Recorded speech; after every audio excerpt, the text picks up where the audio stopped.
Hey there, how's it going? It is your muscle building coach, Lee Hayward, with the Total Fitness Bodybuilding video chat for Friday, December 21st, just a few days away from Christmas. And today I was kind of debating whether or not to even do this video chat. You can probably hear in my voice, I've come down with a bit of a head cold. I've got a sore throat and a stuffy nose. So I was kind of debating whether or not to even do this video chat today. But I said, hey, I like to stay true to my commitments. I always promise that every Friday I'm going to do this video chat if I'm available to do it. So hey, I'm gonna tough it out and do a video chat, probably a bit shorter than our normal video chats, but nonetheless I'll do it. So I'll hang out here for a half hour or so, and again we'll have a chat and discuss any strategies that you'd like to cover with regards to building muscle, burning fat, any specific challenges or mindset or mental issues that you may be dealing with when it comes to getting in shape and basically getting the best results for yourself. We can dive in and discuss that. And this is something that I'm going to be diving into more, especially in 2019. It's getting beyond just the how-to. I mean, there's a lot of how-to information out there when it comes to fitness, nutrition, getting in your best shape. But there's a lot of the how-to stuff. And what I found from doing a lot of coaching with people, a lot of one-on-one coaching calls, and just getting a gazillion emails and discussing things with people like on my inner circle member site. One of the things I find is it's not lack of how-to that's holding people back. I mean, you don't need another workout program. You can go in on YouTube and do a search. You can go on Google, do a search. There are hundreds, if not thousands, of different workout programs that you could follow. You don't need another diet plan, right? You can, again, go on YouTube, go on Google, wherever, do a search, boom, you get a diet plan like that. So it's not the how-to that's holding you back. What's holding you back is the mental blocks, the BS and the mental blocks that we put up for ourselves. So what I found is getting in your best shape physically is mostly a mind game. It's getting your head right. It's getting your head in the game. The inner game of fitness is what's basically helping people move forward or holding people back. So I'm going to get into more of the mental side of things, the personal development side, and really diving into that area, and not just in the areas of fitness, but basically in life in general, becoming the best version of yourself. Because what I found is the reason I got in bodybuilding to begin with was because I was feeling self-conscious. I had a lot of low self-esteem. I was getting picked on and bullied, and I wanted to basically build myself up. That's what motivated me to get involved with bodybuilding to begin with. So that's what drew me to the sport. I mean, I got involved with bodybuilding. I also got involved with martial arts. And through that, I built myself up physically, which was a huge boost to my self-confidence and my self-esteem.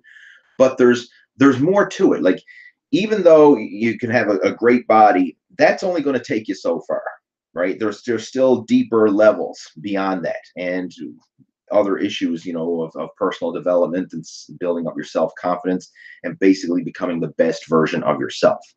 And there's a lot of things that you can do to help improve this. And that's one of the stuff that I'm going to be focusing on more so in some of my future videos. Now, we'll still cover the how-to. We'll still cover workouts and nutrition and all that kind of stuff. I mean, that's going to be there as well.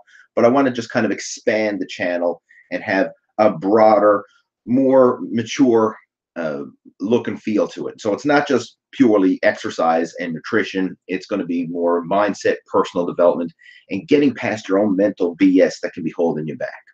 And I found this myself. I mean, for example, when my wife was pregnant with our son, and I used a lot of excuses to stay away from the gym. I mean, and it worked. I stayed away from the gym, and I actually got slack with my training, slack with my nutrition, and I fell off the bandwagon.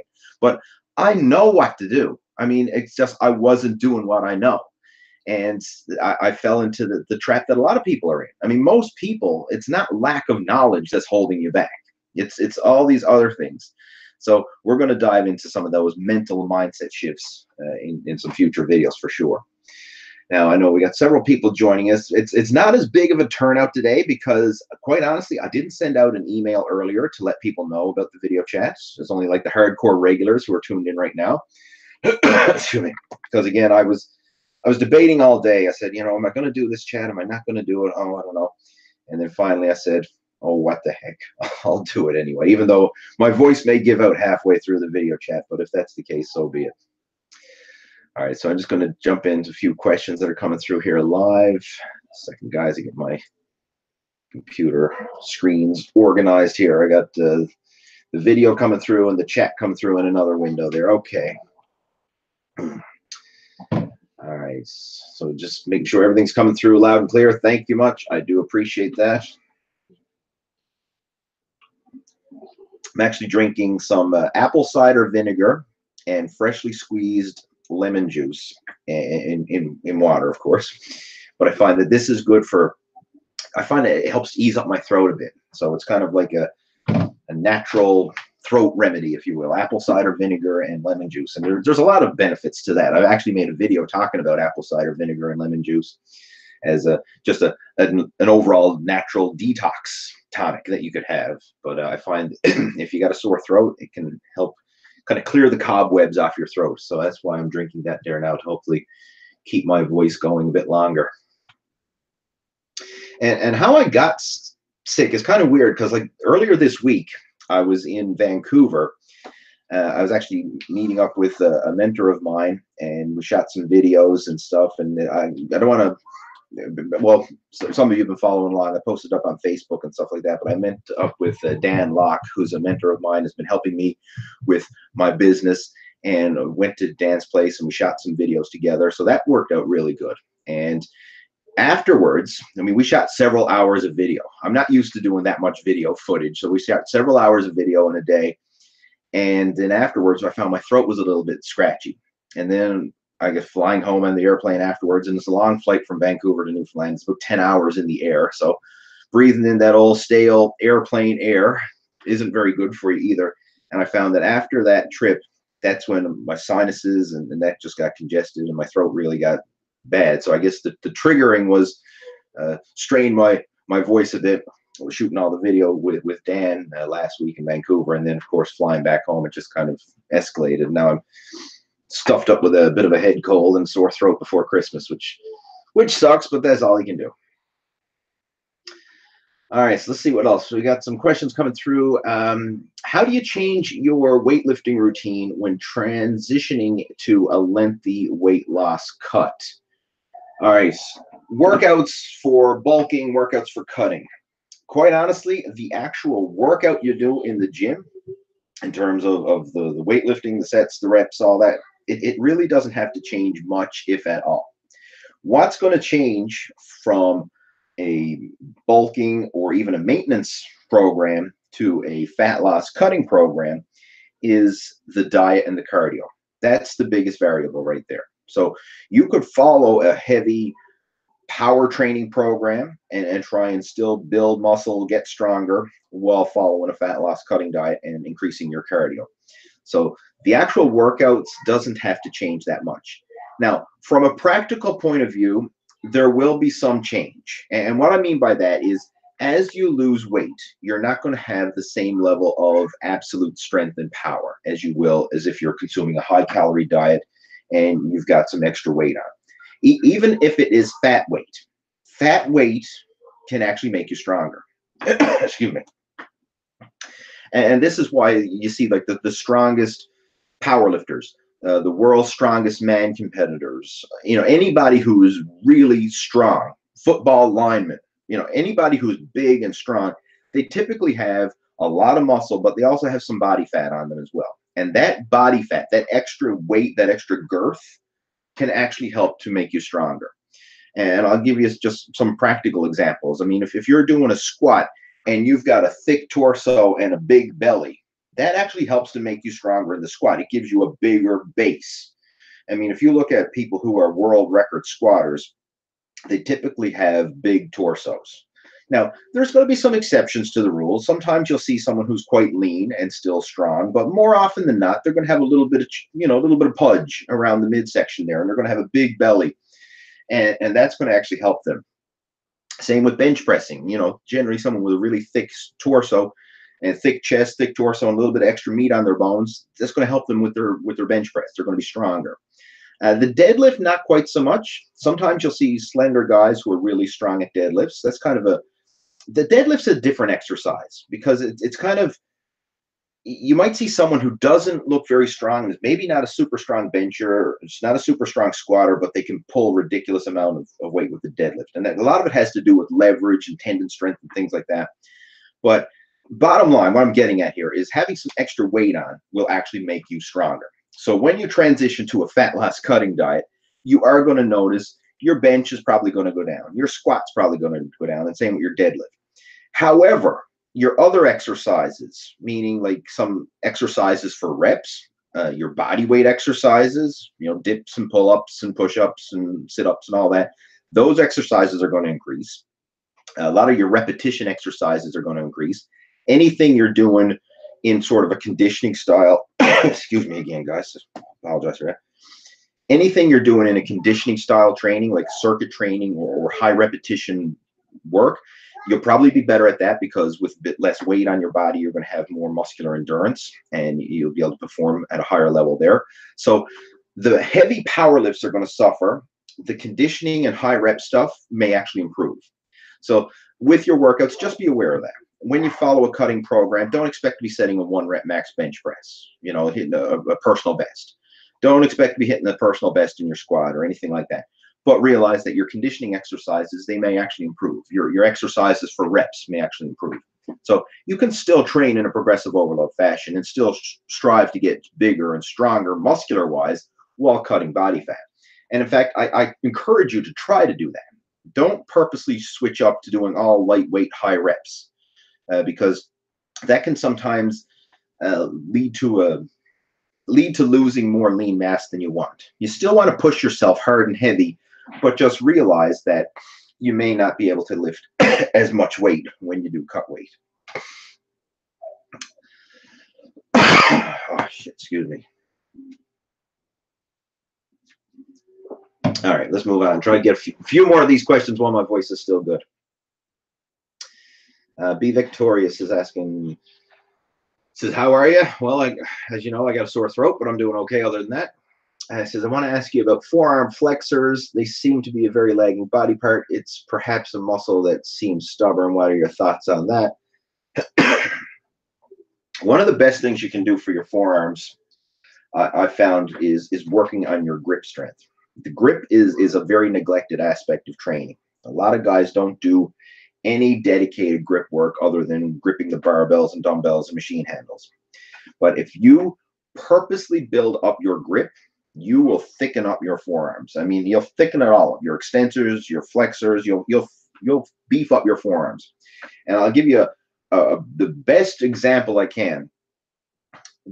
When I was in my earlier days of training, I mean, it's not when was this? In 2004.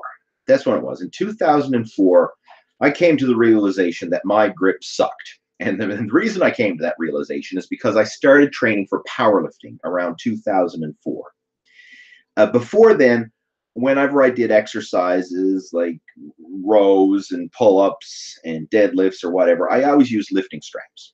So I reinforced my grip with lifting straps. Didn't even realize my grip was a weak link because I was always using lifting straps. And then around 2004, I decided, you know what, I want to start training for powerlifting. I want to just try it out. And I actually did a meet in 2004. So what I found is my grip sucked. Holding on to a deadlift with no straps, even using a mixed grip, I couldn't hold on to any weight. My grip was just garbage. I mean, I couldn't hold on to anything. It was my weak link. So I said, you know what, I need to figure out what I can do to build up my grip. And that's when I got involved with, I found out about heavy grips hand grippers. And I ordered a full set of grippers back in 2004 and started training these suckers like a madman. And within 3 months of gripper training, I managed to not only drastically improve my grip strength, but in the process, I added a full inch to my forearms, even though I didn't do any direct like wrist curls or forearm extensions or anything like that. I didn't do any direct forearm work in terms of like the wrist curling work, but I did a lot of forearm work in terms of grip work. And that added a full inch to my arms in 90 days. And this is after been training for years. Because remember, I started working out back in 1990.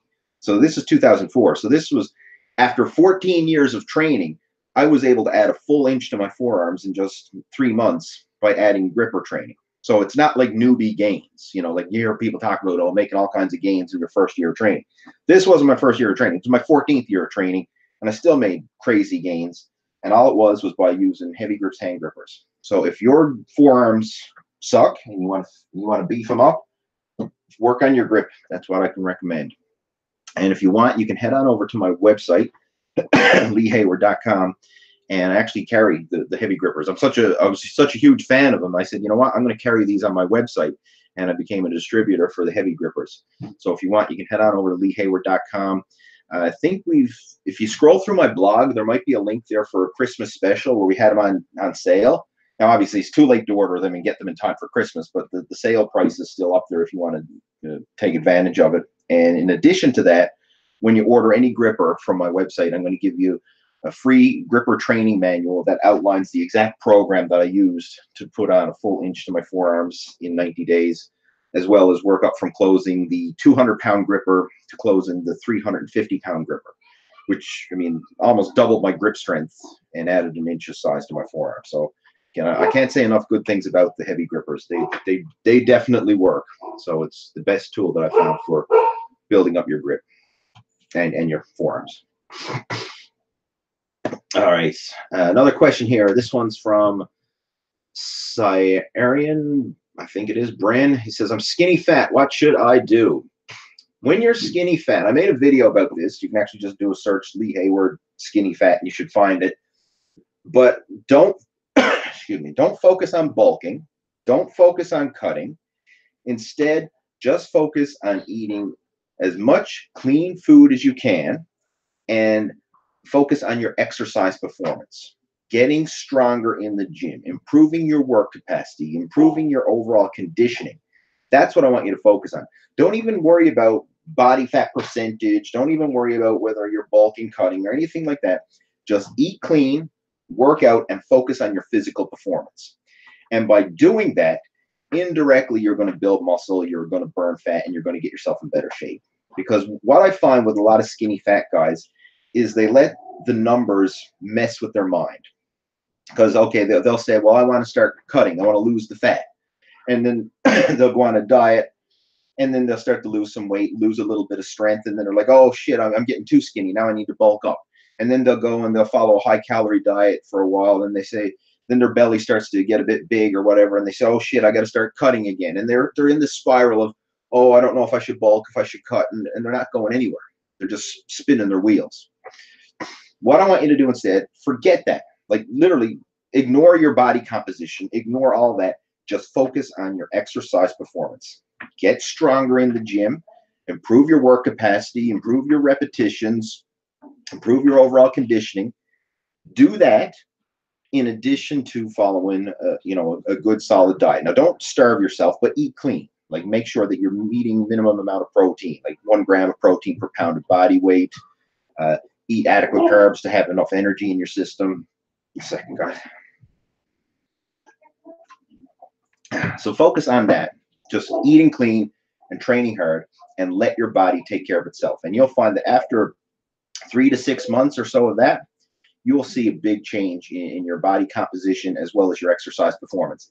Then as you get more experienced, like say you've been doing this for a year or so and you've really made some good strides in your physical development, then you can prioritize whether you want to focus on more on bulking or more on cutting, but don't do it initially.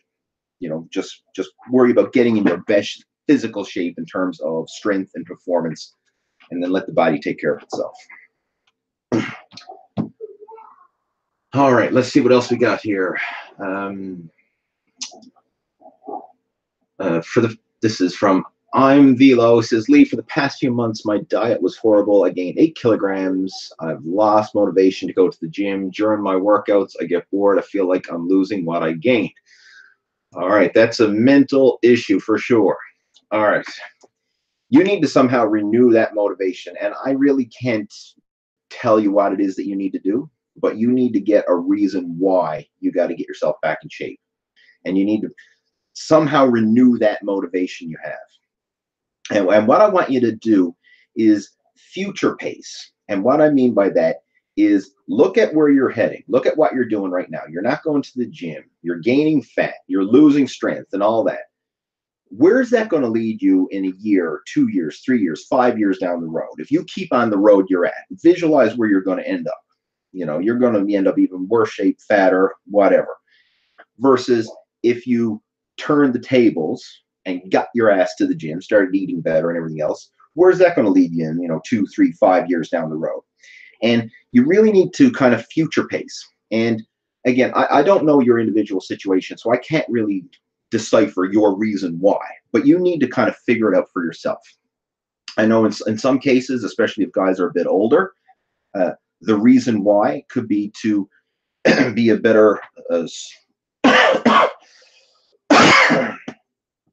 shit, I'm gonna have to clue this up soon because my voice is just not gonna hold up. But I know for some guys who are older, their reason why may be to be a better role model to their family, to their children, to keep up with their children. Especially, if you've got young kids and, they want to get involved with sports. Now you're fat and overweight and out of shape and you can't even keep up with your kids anymore, right? I mean, that's a big motivating factor for some. For some young guys, I mean, in my case, when I was younger, it was getting picked on and bullied in school. That was my motivating factor, and that's what drove me to train. As I got involved with competitive bodybuilding, my motivation was to do well in competition. And I used the competitive aspect to drive me to be consistent. Now, in my stage that I'm at now, I have several motivating factors. One, I want to be a positive role model to my son. I don't want him to grow up with a fat, out of shape dad. I don't want to have the dad bod, right? I want him to look up to me and say, hey, my dad is lean, he's muscular, he's in shape. I want to be like dad.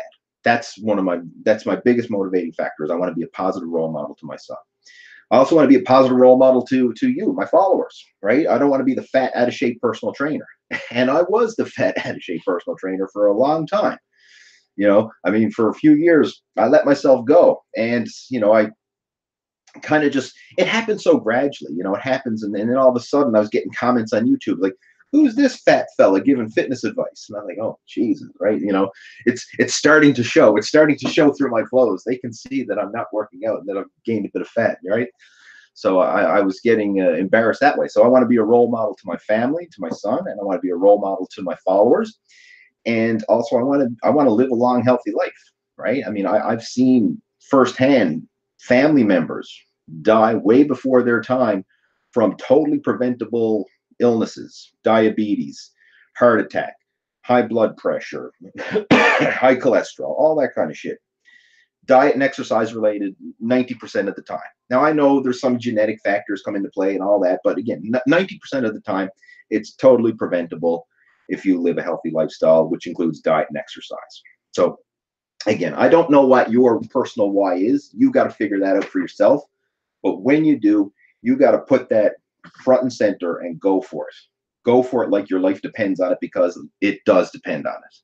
I mean, if you don't take care of your health and fitness, you're just going to end up a slow decay. Your body's just going to rot from the inside out. And then before you know it, you're going to be fat, out of shape, high blood pressure, 50 pounds overweight, and, a cheeseburger away from a heart attack. And you don't want to be there, right? So think of everybody else who's depending on you. I mean, sometimes we won't do it for ourselves, but think of your friends or family or, loved ones. Do it for them if you got to. Oh, excuse me. But this is huge. This is something that I could really dive into and make, a whole video series or something about this. But the whole motivation factor, that's huge. And again, it's the thing that makes it challenging is it's unique for everybody, and it's going to vary depending on what stage you're at. I mean, if you're a young guy just starting out, your motivation is going to be totally different than someone who's 50 years old and 50 pounds overweight, right? So you really need to figure out what your individual thing is.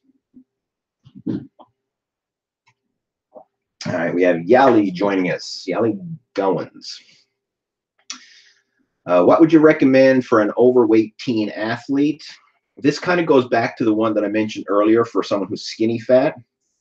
For a teenager, I don't want you to go on some crazy restricted diet. Like, I don't want you to purposely starve yourself or anything like that. Eat as much good quality food as you can because you're still in your teenage years. Your body is still growing and developing. So you want to provide the raw material your body needs, but you want to eat clean.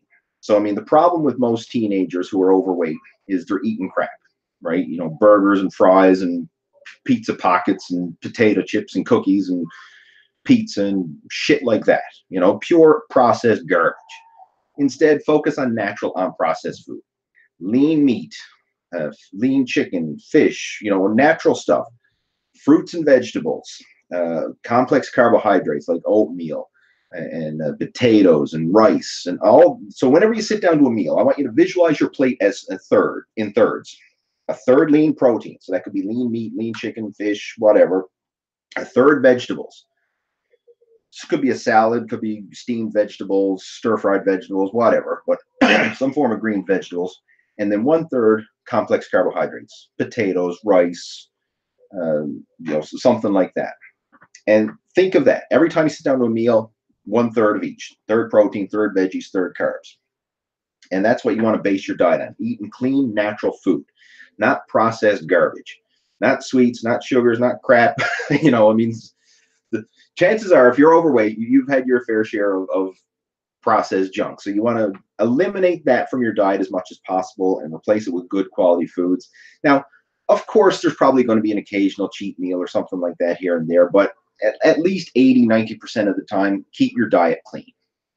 And with your workouts, I want you to focus on just getting in your best shape. Focus on your exercise performance. Focus on getting stronger, improving your work capacity, improving your cardiovascular conditioning, and just do so on a consistent basis. Ideally, you want to do some form of physical exercise every single day. Could be going to the gym and doing weight training one day. Next day, it could be going for a walk or a bicycle ride or something like that. Alternate weight training and cardio. Now, when it comes to the cardio, you got a lot of variety. It could be like simple as putting on your shoes and going outside for a walk. Could be going for a bike ride. Could be doing cardio machines at the gym. Could be playing sports. Could be whatever. I mean, anything that keeps your body moving nonstop for at least 30 minutes. That's cardio. It could be in the summertime, it could be mowing the lawn. In the wintertime, it could be shoveling the driveway. I mean, anything that keeps your body physically moving, you elevate your heart rate, you work up a sweat, that's cardio. Weight training is going to be resistance training. You know what weight training is. I don't need to explain that. Going to be weight training in the gym, strength training, and alternate. Strength training one day, cardio the next. Strength training one day, cardio the next. And follow that up with a good, solid nutrition plan. And don't get hung up on the body composition. Don't go worried about, you know, whether you're gaining weight, losing weight, or whatever. Focus on the habits. If you take care of the habits, the body will take care of itself. The habits come first, the physique comes after.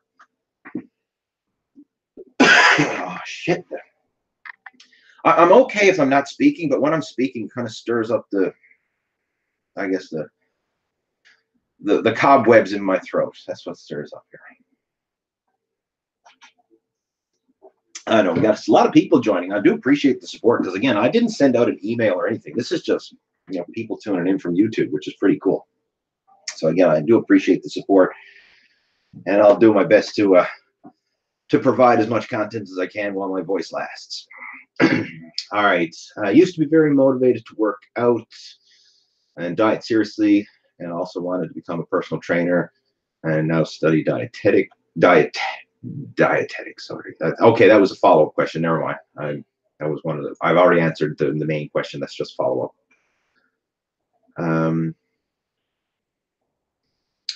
This is an interesting one. How fast is muscle loss when you're away from the gym? And that's going to be. It's really going to vary on depending on the individual. It's going to depend on, first of all, how much muscle you have, how long you're away from the gym, and what kind of nutrition and lifestyle you're leading outside of that. I mean, if you just stopped working out, ate like crap, I mean, yeah, within like literally in a week's time, you'll probably notice a bit of a difference even after a week. After a couple weeks, you're going to notice more. After a few weeks, you're going to be starting to get out of shape. And I'd say within a month, you know, you're going to need to start back again like a beginner.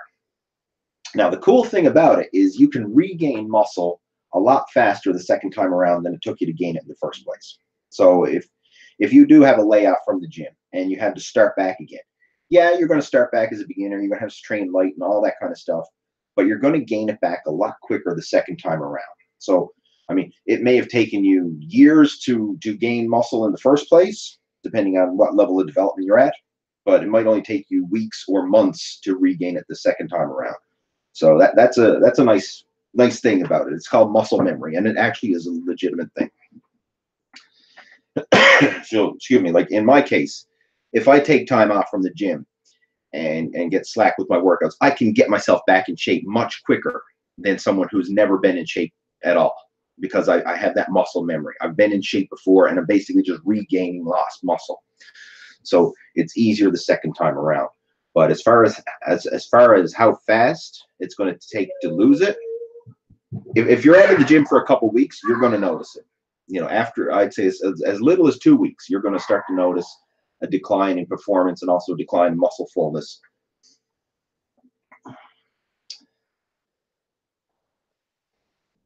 All right, Glenn is asking, says, with your old school workout program, push-pull legs, how often do you suggest to do it? I'd say start off once a week. So one push workout, one pull workout, one leg workout, 3 times a week. And start with that. After you've been following that for a while, if you feel that you can handle more volume or more frequency, you can probably bump it up, but I would start with 3 days a week. We have XXK for Rilsxx, RILSXX. Again, what's a good powerlifting program you could recommend for an intermediate lifter to follow while on a weight loss cut so we don't lose too much muscle? There's a lot of good powerlifting programs out there. Bill Starr's 5x5 is a good one. The Texas Method Powerlifting is another good one. One that I've used myself quite with very good results, and it kind of, again, one of those programs that stands out as a better than average, is I used the Westside Barbell basic template. And I mean, Westside Barbell, Louis Simmons, Dave Tate, you know, they've created numerous programs using a specific style of training, a specific template. But I use their basic template of having a max effort squat, max effort bench, dynamic effort squat, dynamic effort bench, and of course all the assistant exercises. But I found that basic Westside template worked really well for me. And the thing that I like about it, and that really made a difference, is the dynamic effort work, because most bodybuilders and powerlifters are not used to doing dynamic effort training. Unless you purposely focus on it, you don't realize how much strength and performance you're leaving on the table by not tapping into that element of training. So for a powerlifter, if you want to get more strong, you want to get stronger, you want to get more explosive, you want to increase the speed of the bar, that dynamic effort training can make a big difference. And I mean, it can help with anybody in terms of athletics, right? Any athlete can benefit from it, but I found that was a big boost for me. And that was one of the things that really took my lifts. Jesus, I think my son is beating the chair against the wall in the next room. Sorry about the noise there. But yeah, the dynamic effort training from the Westside Barbell method is one that really helped. And if you would like to see a sample of this, I mean, obviously you can go to their website or just Google search it, but I have the exact program that I followed outlined on the Total Fitness Bodybuilding Inner Circle member site. All the best programs that I followed, I have an archive there of training programs, and I outline them there. You know, the actual program itself, plus my personal experience with that program. And sometimes I got videos and, you know, explaining how it all works. But the basic Westside template is one of the programs that I have documented on the Inner Circle members website. So if you're a member of the Inner Circle, you can go and access that now. If you're not, you can head on over to totalfitnessbodybuilding.com and you can register to become a member. Okay, we have Moses joining us. He says, happy early Christmas and New Year. You've helped me a lot this year in exercise and helping with injuries. Looking forward to seeing your progress in 2019. Well, thank you very much. I appreciate the comment and the well wishes, and I wish you and yours the same. Merry Christmas and the best of health and success for 2019. And he has a question to follow up. He says, I do squats and heavy lunges on leg day, a combination with leg extensions, hamstring curls, and calves, but I wanted to know if you had any good exercises for growth on the legs. All right, so he's doing squats, he's doing lunges and leg extensions and leg curls and calves. Any other exercises? Okay, you basically got the fundamentals there. I mean, you can do different like leg press and hack squats and stuff, but there's one exercise, or actually there's two. I'm going to give you two exercises to add to that workout, or you don't necessarily have to add them all together, but you can implement leg workouts using these two exercises that are going to make a big difference for you. What you have focused there, you've got compound exercises and you've got isolation exercises, particularly isolation in the peak contraction. What I'm going to suggest is to do some stretching exercises. And the two stretching exercises I want you to do are sissy squats. If you're not familiar with the sissy squat, Google search it or YouTube search it, right? Sissy squats are hard and they're phenomenal exercises, really going to isolate the quads. And the thing about it is it's going to work the quads in the fully stretched position. When you do leg extensions, you work the quads in the peak contraction position. Right? Most of the tension is at the top when your legs are locked out and you're flexing your quads. With the sissy squat, most of the tension is in the bottom when your legs are fully stretched. So you're really going to feel in the bottom range of motion. And with a sissy squat, you got to do an ass to the grass squat in order to fully stretch out the quads. And you can use the gym that I train at has a proper sissy squat station, which kind of like anchors your feet to the floor so you can sit back and do it. If you don't have access to that, there's some other variations of the sissy squat you can do. But if you have the proper machine for it, it's definitely worth it. Another exercise I want you to do, stiff leg deadlifts or Romanian deadlifts, whatever. I mean, they're very similar. I know some people get all nitpicky saying, okay, well, stiff leg is not a Romanian deadlift because whatever. But bottom line, it's going to work the hamstrings very similar. But it's going to stretch out the hamstrings. And this is an exercise, if you get good at it, really master the stiff leg deadlift, you're going to feel your hamstrings and glutes. And it's going to be a really good exercise to help take your leg development to another level. So those are two that I'd recommend, the sissy squat and the stiff leg deadlift.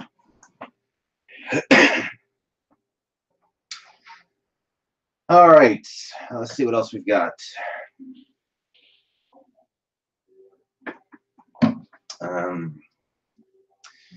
Someone's saying they're bored as fuck and they're leaving. Well, if you're bored, don't.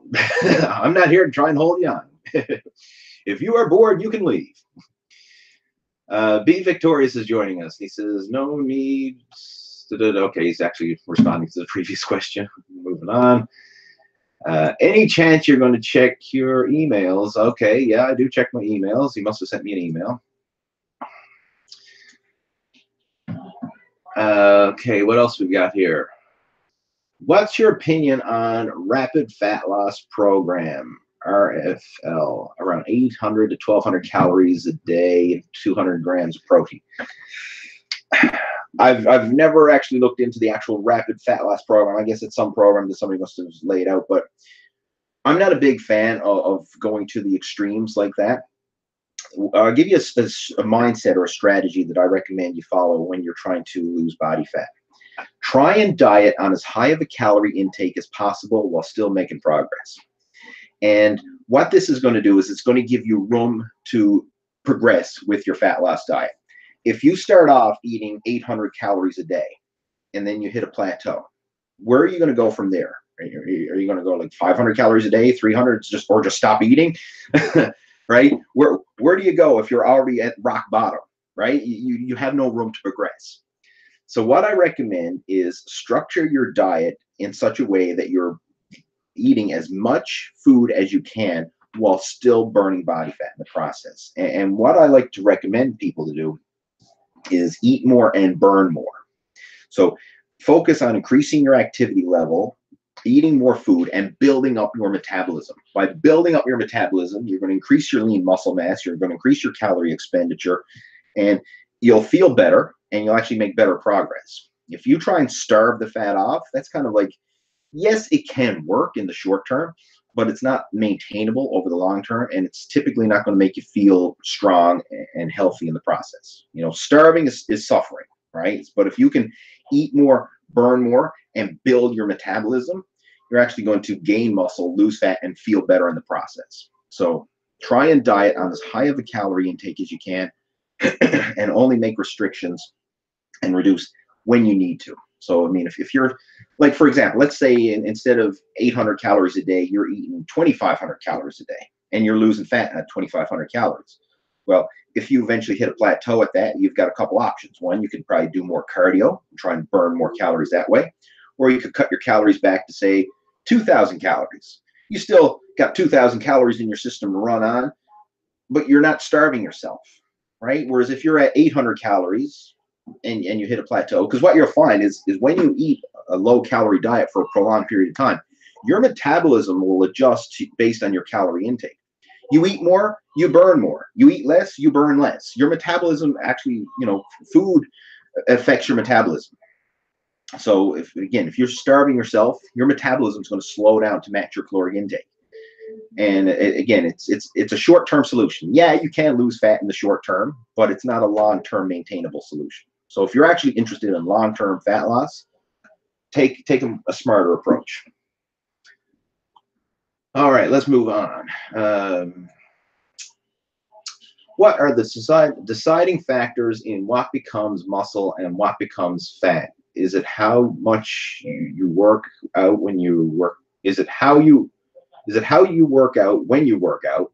How you eat when you eat? Or how much how much you sleep when you sleep? What are the deciding factors when it comes on? All right, I think I get your question there. I think I understand what you're getting at. Basically, in order to build muscle, right, you really need to go to the gym and stimulate the muscle growth in the first place. You know, you need to train in a progressive overload fashion, place stress and demands on the muscle in order to give it a reason to grow bigger and stronger. Then you need to follow that up with proper nutrition in order to fuel the muscle growth. So obviously eating adequate protein, eating adequate, micronutrients, everything else, macronutrients to provide the fuel that your body needs to recover. And then of course, sleep is important because when you sleep, that's when your body goes into a deep recovery. So all three elements are important. You can't say, you really can't do one without the other. Like it's no good to work out like a madman and then eat like crap. Or it's no good to eat really good and sleep really good and not go to the gym and work out, right? You need all of it. You need the muscle stimulation from the workout. You need the nutrition to provide the fuel, and then you need the sleep for the recovery. You know, it's like the legs of a tripod. If you take away one, the whole thing's going to topple over. So you need all three.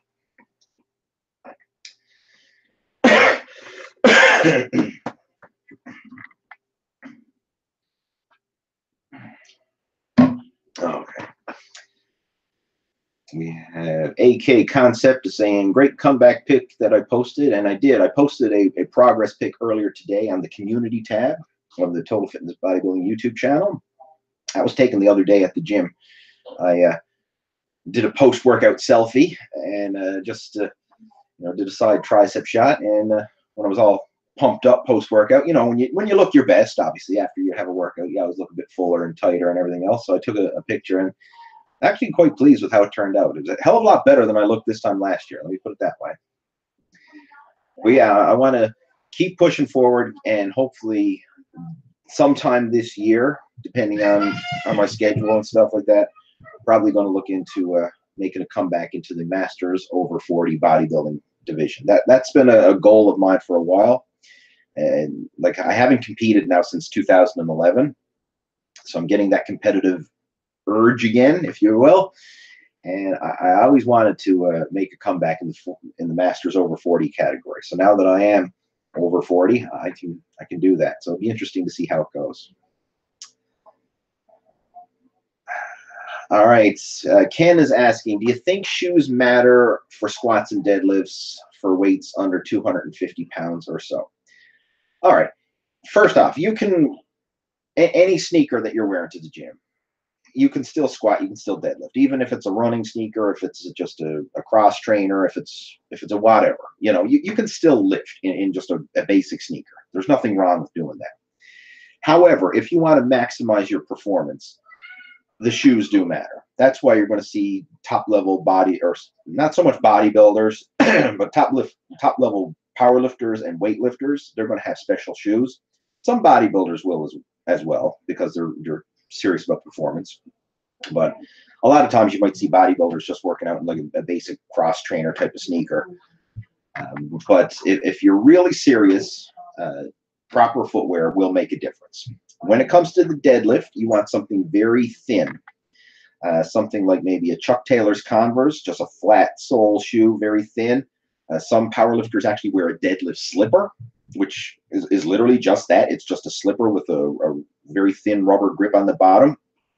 And again, the idea is you want a thin sole so that your feet are as low to the platform as possible, so that it minimizes the distance that you have to pull the weight. I mean, if you have an inch of padding on your sneaker, that's an extra inch you have to pull the barbell when you're doing a deadlift. So the thinner the sole, the better and more advantageous it's going to be for a deadlift. For the squat, it depends on the squatting style. If you do like a wide stance squat, you can probably get away with the flat sole shoe. Like a lot of guys who do the wide stance squats will use like Chuck Taylor Converse or another similar thin flat sole shoe with a nice good grippy base, but one that you can push, what they call spread the floor, where you push your feet wide and kind of like drive your feet into the floor, and that your feet are not going to slip or roll. You see a lot of powerlifters who do the wide stance squat will use that. If you prefer a more narrow stance squat, more like an Olympic weightlifter doing, you know, the ass to the grass type squat, generally you're going to have a squat shoe with an elevated heel, but you want something that is hard. Like a lot of times those squat shoes that Olympic lifters wear have a wooden or solid rubber heel, and something that's not going to compress under a heavy load. If you wear a typical running shoe with air pockets or a soft cushion, that's going to compress under heavy load, and it's actually going to take away some of the drive and the force, because as you squat down, your footwear is going to compress a little bit, and it's going to take away some of the drive and the force that you can generate.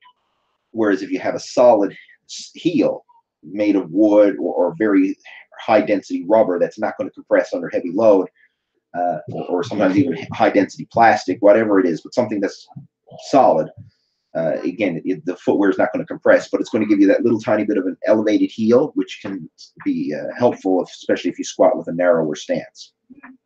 So yeah, footwear does make a difference. This is something that you want to experiment with. Ideally, if possible, talk to some of the local powerlifters in your area, and you know, if possible, even try on some of their footwear. If by chance you know somebody who has the same size feet as you, if you know, you can try their squat shoes before you actually go out and buy them or something like that, that would be helpful, because these shoes are expensive, right? I mean, like a good pair of squat shoes could run you $200 or more. It's not, you know, a cheap sneaker by any stretch. And you typically get what you pay for when it comes to squat shoes like that. So if possible, it would be nice to try it before you buy it, just to know what would be ideal for you. But the best thing to do, if you are serious about footwear and stuff like that, talk to some people in your local area and see what options they go with. You know, whether they buy their equipment locally, whether they order it online or whatever. I mean, who knows? You may be able to talk to somebody and actually get a used pair, you know, which would be good enough for starting off with as well. All right, let's move on.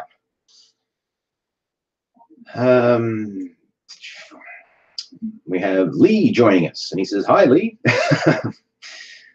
Lee and Daryl Maple, is it Daryl? I can't. It's a different last name there. I'm not sure. We have Adaptive Android joining us. He says, "Lee, when can I start adding resistance to hyperextensions, and what kind of volume do you suggest?"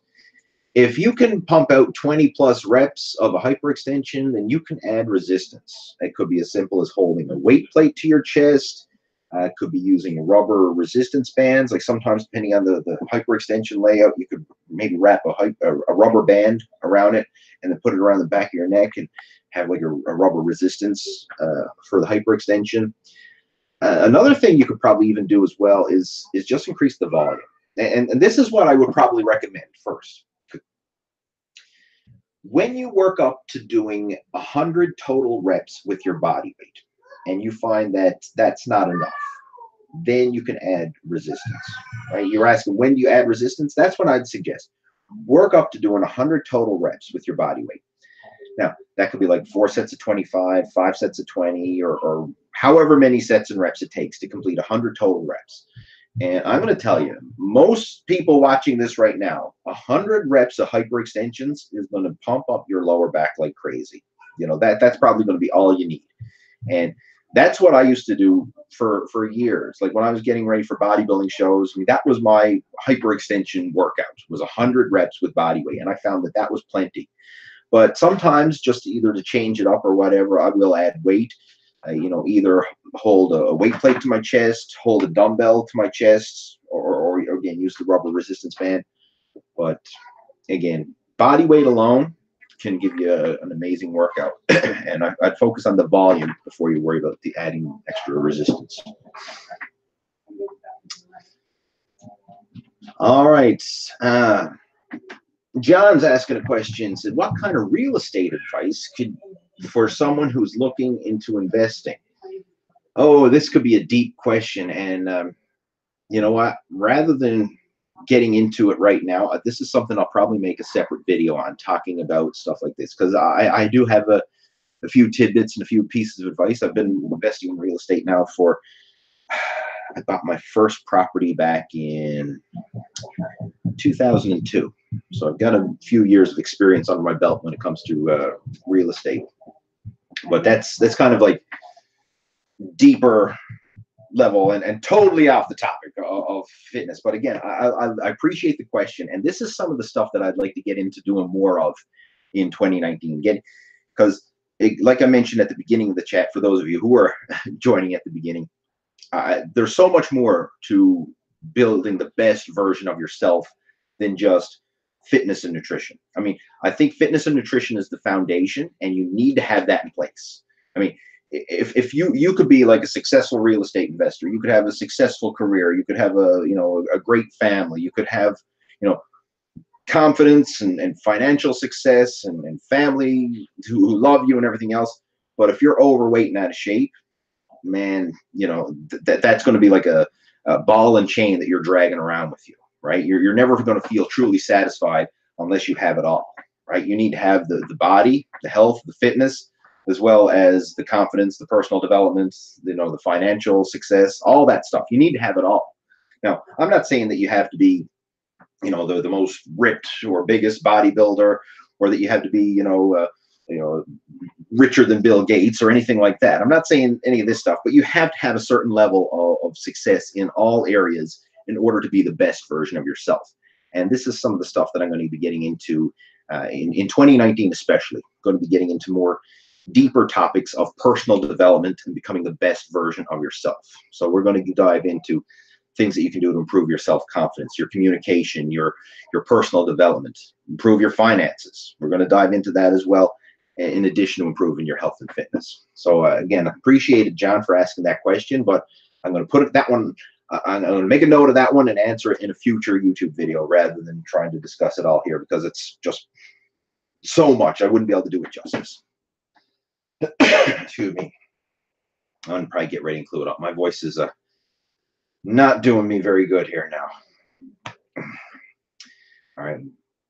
Got a lot of questions coming through here, and I do appreciate it. This is awesome. This is awesome. I do appreciate all the support.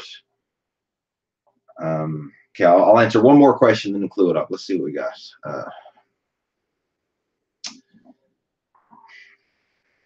All right, this is an interesting question. I'm cutting for the first time. How long should I cut for? Should I have a specific weight or just go by the mirror until I'm happy? Should I train differently? I do an upper lower body split. Okay. Kind of covered some of this with the previous question about the weight training. No, you don't necessarily have to train differently. You just have to realize that your max strength is probably going to go down as your body weight goes down. But the actual workouts don't necessarily have to change. But how long should you cut for? Obviously, it depends on how much body fat you have to lose. I mean, if you only want to lose like 10, 15 pounds, then it's probably going to be a shortcut. If you want to lose 50 or more, then it's going to be longer. But I'm going to err on the longer side. When it comes to fat loss in general, and this applies whether you got 10 pounds to lose or 100 pounds, focus on dieting longer, not harder. I'm going to say that again. Focus on dieting longer, not harder. When you have your training and your nutrition and everything set up, you're well into a fat loss program, you're only going to lose 1 to 2 pounds a week. Now, in the initial phases, you may lose more than that because a lot of it's going to be water weight and intestinal bloat and stuff like that. It's not going to be pure body fat. But once you get all that gunk out of your system, and now you're settling into actual fat burning mode, you're only going to lose 1 to 2 pounds of fat per week. Now, if you're bigger and you've got a lot to lose, you're probably going to be losing upwards of 2 pounds. If you're smaller and you got less to lose, you're going to be losing around 1 pound a week. That's the range, 1 to 2 pounds a week. That's it. So if you just do the math, if you have, let's say you want to lose 30 pounds and you know, okay, you're going to lose 1 to 2 pounds per week, let's just give yourself the time. I mean, if you have 30 pounds to lose, be prepared to give yourself at least 20 weeks to lose that much weight. I know some people are saying, well, geez, 20 weeks, that's a long time. That's almost 6 months, right? That's a long time. Yeah, it is a long time. But if you do it right, then you can do it once and lose that weight and actually keep it off. Versus if you do it wrong and you're going through these yo-yo diets and stuff, and you lose a little bit and then you rebound and gain it all back again, which is what most people do. I mean, you see most people who are struggling with weight, like this isn't their first diet. They've probably been dieting on and off for years, and they're just gaining and losing the same weight over and over again. If you do it right the first time, yes, take the time, do it right, lose it, and then learn how to maintain it. That's the kicker. Because I'm going to tell you right now, losing fat is easy. Maintaining the fat loss is hard. That applies for pretty much anybody. I mean, I can't begin to tell you the number of times I've seen competitive bodybuilders and fitness and figure models and everybody else diet down for a competition, get super lean, get shredded for that competition, and then 3, 4, 5, 6 months later, look at them and they're ballooned way back up and gained all the weight back again, right? It's easy to lose the weight, especially if you're motivated. You've got something like a deadline, be that a competition or a beach vacation or a wedding or something that's motivating you initially. You can lose it, but then to try and maintain it after you've lost it, that's the hard part. That's where it really, now you're settling into like a whole lifestyle mindset shift, because you have to figure out, okay, how can I live a normal life while still maintaining a lean physique? And it's a very tricky balance. Some people, they can go like pedal to the metal in one direction, but they don't know how to slack off and like go on cruise control and just maintain. And that, again, that's where the tricky part comes in. So losing it, yeah, it's a challenge, but maintaining it is even harder.